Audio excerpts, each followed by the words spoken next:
society. Oh, the curved holes upstairs. Yeah, that was to get them up and doing it was probably a week and a half to get them completely done, because it's pretty.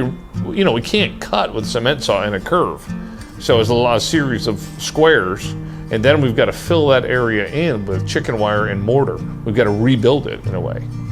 So it wasn't easy, but it turned out perfectly. Originally, I was going to put 4 doors in there, but we backed it off to 3 to reduce the amount of soil and to increase my surface area of the deck outside. And when we saw we were getting enough light in, we're like, with 3 doors, let's just leave it at that. And it turned out very nice.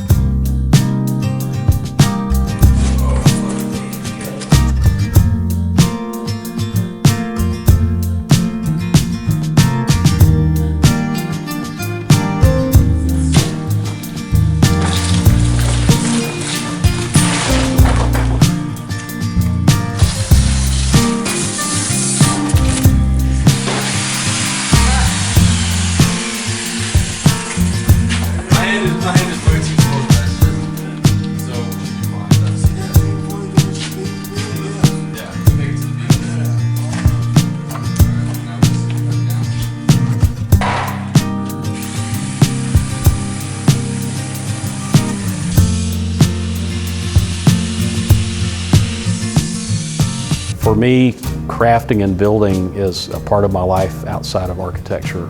So it has a lot of value to me personally, how I feel about myself when I build something, when I make something. And so the idea of, you know, people coming in and laying their hands and working on the bunker, and the way people learn to work on things, that meant a lot to me. And as far as architecture and healing goes, I don't have a lot of experience with recovery process, but I know that connection with nature and having peaceful spaces and spaces with things that have meaning in them those would connect for me, I believe.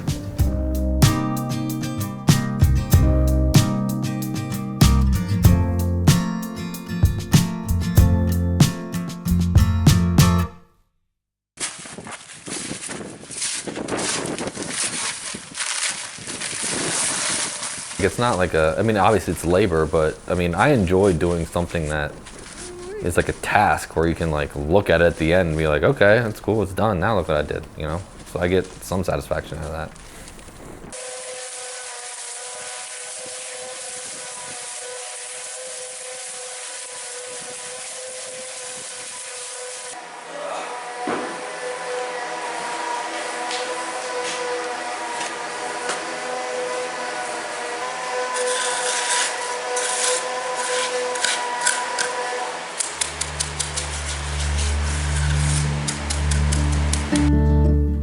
I am the result of all the experiences that I have and stuff that I've carried from my past or learned when I was a kid. So all of it can be identified and unwound and cleaned up. And the illusion that there's a relationship and a connection there between me and that stuff starts to drop away. Because all of those relationships, those points of contact with sugar, money, sex, women, family, power, all those kind of things, those relationships start to drift down into nothingness. They don't exist anyway. Then the clarity about our spiritual nature starts to come to the top. At the end of the day, you know, it's all about staying sober and recovery and lifting each other up, because, you know, we have a brotherhood here and this is a fellowship. And it's important that we support each other and lift each other up. You know, I've been down a few times and guys have lifted me up. All right, Dale's about to head home. He's going back to Atlanta to take care of the building. He's all packed up, ready to go.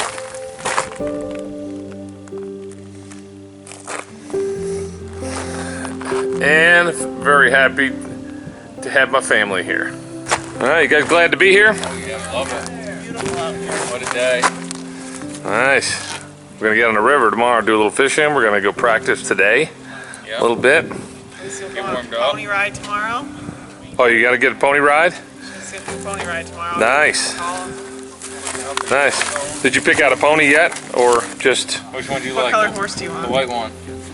I like that pink one. That pink one's really nice. Is there a pink one? There was a pink one. Yeah, like maybe you're probably too busy looking at her slippers to notice she was pink. She was wearing slippers. So Dale has decided he's got to go back to Atlanta. We're having some water problems there and some other stuff, and he's not feeling very healthy. He was out in the smoky area, and Jess was bothering him, and he's got to go to doctor's appointments. And That's too bad. so anyway, yeah, we hope he's doing well, but he's gonna come and say goodbye in a minute. He's gonna get rolling today back to Atlanta. Okay. So everybody good today? A little sore after the trip? Just a little sore, but we're doing it. Nice, nice. Look at John. How old are you again, John? 55. 55, like a freaking jackrabbit, man. Jumping all over. Look at that. Very impressive. Maybe it's all that weight of the stuff that you released and got off your shoulders yesterday. You know? Humbling and experience, that's for sure. Yeah, I carried the weight of the world up with me, not just the 30-pound, 40-pound backpack, but a lot of shit from the past that I let go and left on the mountain. Everybody's got their challenges with Dale. Yeah, well, I mean, it's his personality. He's got a lot of pride, and he's got a lot of, he likes to do things the Dale way. Yeah. So, you know, you let him get away with what you can tolerate, and if it bothers you, you say something. And I think he appreciates that, you know, as long as, you gotta make him laugh, though. He was still laughing about the bacteria chicken. We put an engine in this thing and it starts and runs, and the next step is to get the radiator and maybe the AC going. We'll worry about the AC. AC, oh my God. It's got AC, what should I do? You're always shooting Not for the- put it back in there, of course, I'll put it back in there. Always shooting for the stars, man. I admire that. Exactly.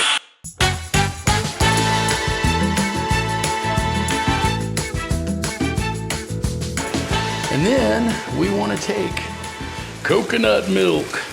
Man, I love me some coconut milk. And we put just enough to start with so that we have a nice little blend.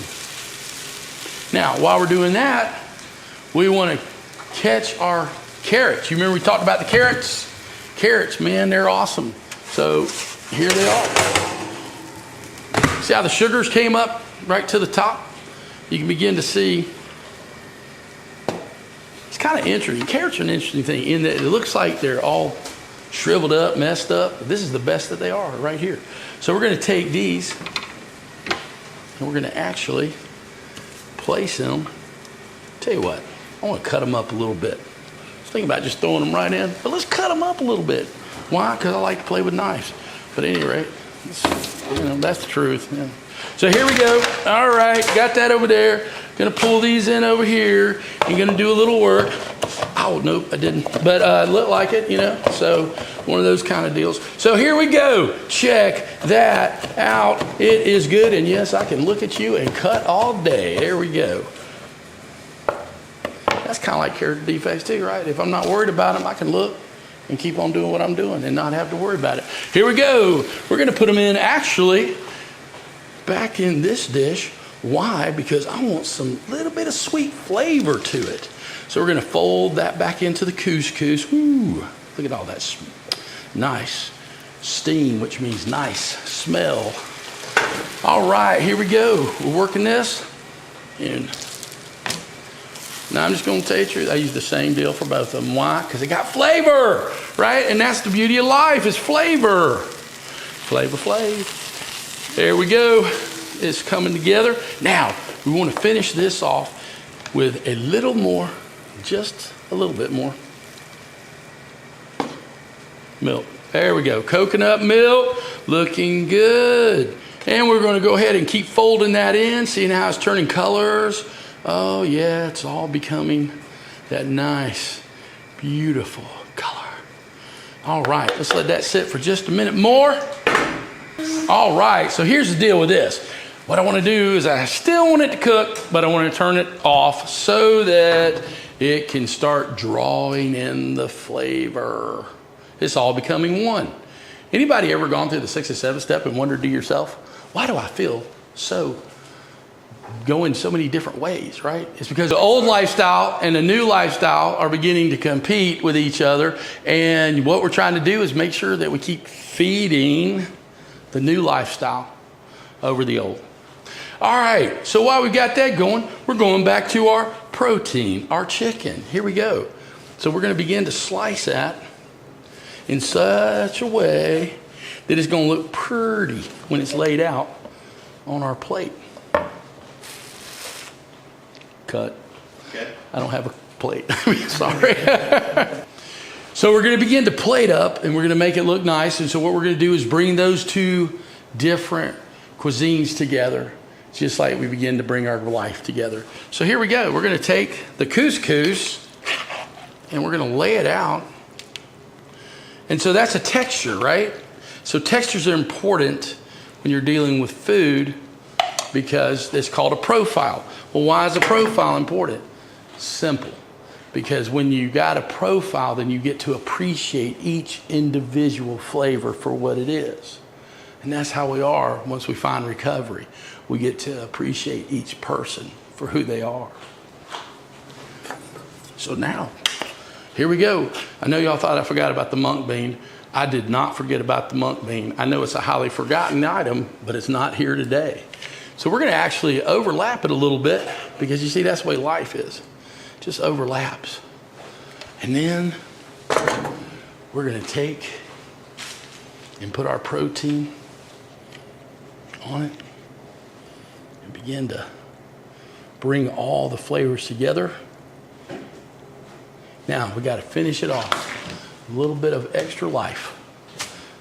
I'm going to show you guys. I know everybody's like, oh man, I hate cilantro, not because of the taste, because it's too hard to work with. And you know, when we're sitting here and we're like this, I agree. So you want me to show you the quick way to do this? Real simple. Here we go. All right. You have to be very, you have to set it up exactly the right way and then take it off. There we go. All right. Simple that way. And hey, if I want to get rid of some more, there we are. Chop life up a little bit. Boom. And we take it and we put it over like so. And there is our complete dish with the mung bean. Yeah, you're in a good spot. Now just raise it up just a titch. Yeah, hold it. Hold, you got a good shot of it? Mm-hmm. Yep. Okay. Good? Yep. Cut.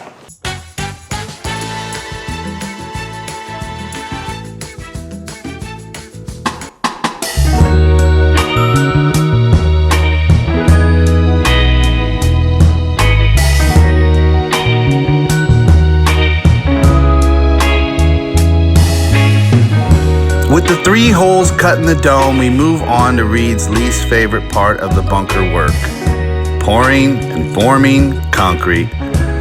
But the space is starting to take shape, and the boys, they're starting to take shape too, moving forward with their step work, confronting the pain of the past. This work is helping them to move forward into a new way of life.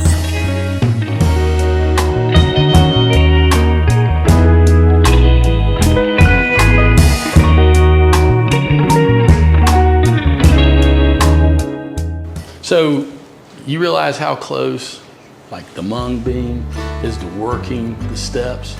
It's like when you sit there and you go, right? First of all, you look at the steps and you're sitting there looking at them going, dude, I'll do that one, maybe half of that one, not gonna do that one at all, right?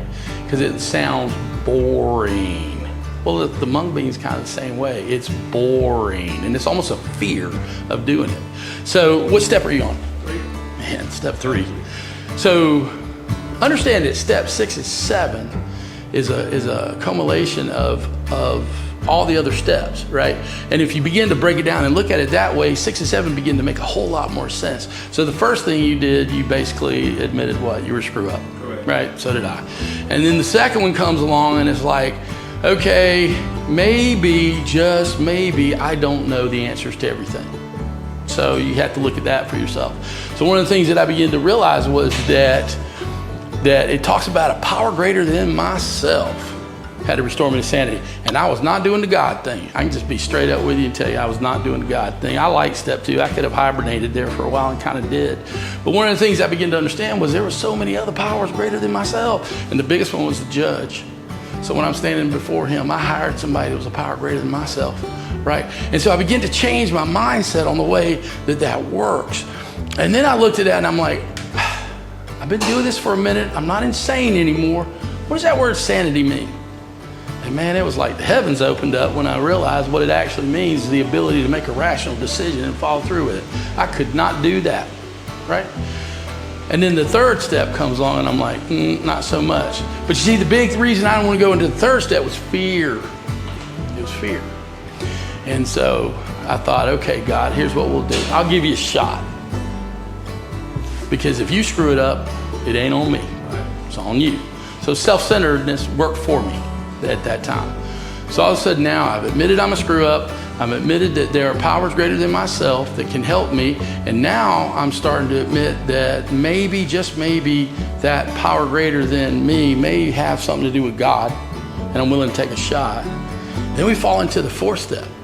And when we get to the fourth step, what we start realizing is I am in a place where I no longer have to hide who I am.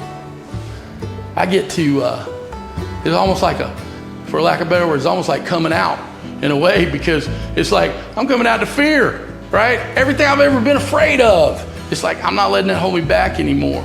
And, you know, we begin to do that. And then finally I'm like, okay, I can't hold on to this crap. I don't know about anybody else. I could not. I sat on the fourth step for about 3 weeks and I started thinking about killing myself, literally. It's like, man, this sucks. I got to get this out. And so I did. So I got there at the fifth step. And when I got to the fifth step, what I started seeing was this incredible power of getting it out, right? And I love the way it says. It says before what? Who's first on that list? God, right? Who the funny part is with that, just funny to me, is that God was always there. He already knew. And I'm over there trying to figure out how to hide it from him. Never made a lot of sense, you know?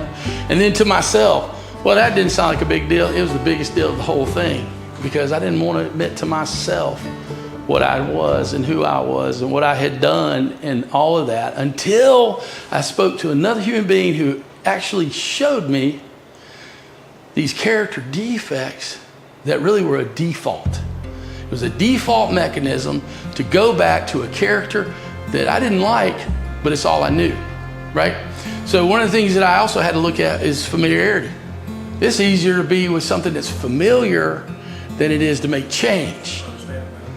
And so then I was like, how am I going to do this 6 and 7 step? And I was like, this is so cool, man. All I got to do is admit I got character defects, and they all go away. And it didn't work that way. It didn't work that way at all. But I had enough courage from those first 5 steps to say, you know what? I'll take a shot.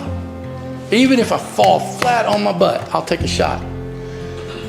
And so when I started doing those things that were old attitudes and old behaviors, I could at least go to my sponsor, to that other human being, and say, hey, I'm struggling with this. And after a while, I actually learned to pick the phone up before, not after. Say, hey, I'm struggling. And then I started getting honest with myself. I don't have to keep struggling. I can start making some decisions and some choices. So I found myself saying, okay, God, I give it to you. I can't do it. You say you can. You know what? I'll give you a shot.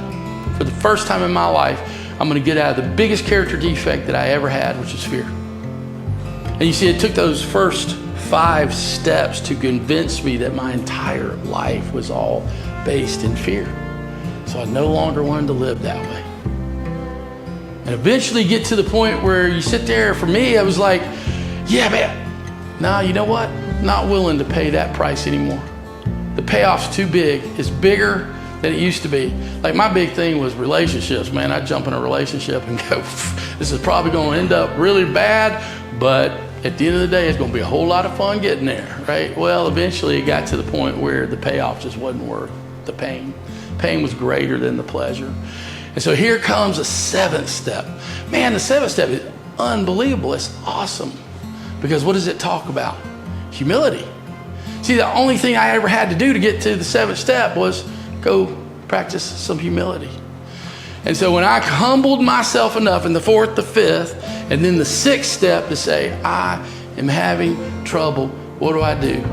All of a sudden, everything changed. And I no longer found myself living in fear. What I found used to be familiar is now not familiar at all. So now I have a new way of life. What a great place to be. Just an awesome place.